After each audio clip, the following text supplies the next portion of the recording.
গীতার চতুর্দশ অধ্যায়ের 19 নম্বর শ্লোক।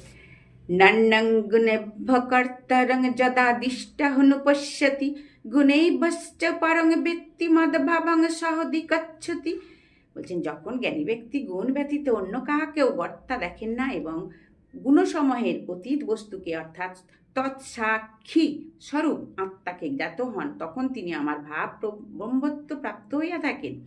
গুণান্বিতানতীত্তত্রীণ দেহি দেহ সমুদ্ভবান জন্ম মৃত্যু জরা দুঃখই বীরব মুক্ত হো মৃত শ্মশ্লুতে।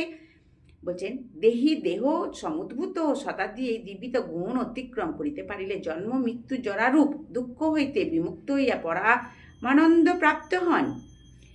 কেল্লিঙ্গৈস্তৈন গুণান্বিতানতীত ভবতি প্রভো কিমাচার কথংশ্চৈতাং স্তীন গুণান তি বর্ততে। বলছেন, অর্জুন বলিলেন, হে প্রভু, দেহি কিরূপ চিহ্ন দ্বারা এই 3 গুণের অতীত হইতে পারেন, তাহার আচার কিরূপ এবং কিরূপ উপায়ে তিনি গুণত্রয় অতিক্রম করেন। প্রকাশঞ্চ পবিতঞ্চ মহবেব চ পাণ্ডব ন দৃষ্টি সংপ্রবৃত্তানি ন নিবৃত্তানি কাঙ্ক্ষতি।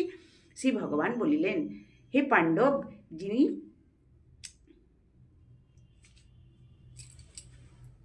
গীতার চতুর্দশ অধ্যায়ের 19 নম্বর শ্লোক।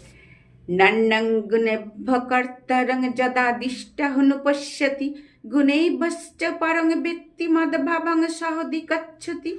বলছেন, যখন জ্ঞানী ব্যক্তি গুণ ব্যতীত অন্য কাহাকেও কর্তা দেখেন না এবং গুণসমূহের অতীত বস্তুকে অর্থাৎ তৎসাক্ষী স্বরূপ আত্মাকে জ্ঞাত হন, তখন তিনি আমার ভাব ব্রহ্মত্ব প্রাপ্ত হইয়া থাকেন।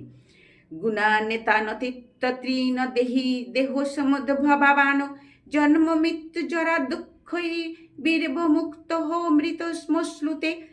বলছেন, দেহি দেহ সমুদ্ভূত শতাব্দী এই জীবিত গুণ অতিক্রম করিতে পারিলে জন্ম মৃত্যু জরারূপ দুঃখ হইতে বিমুক্ত হইয়া পরমানন্দ প্রাপ্ত হন।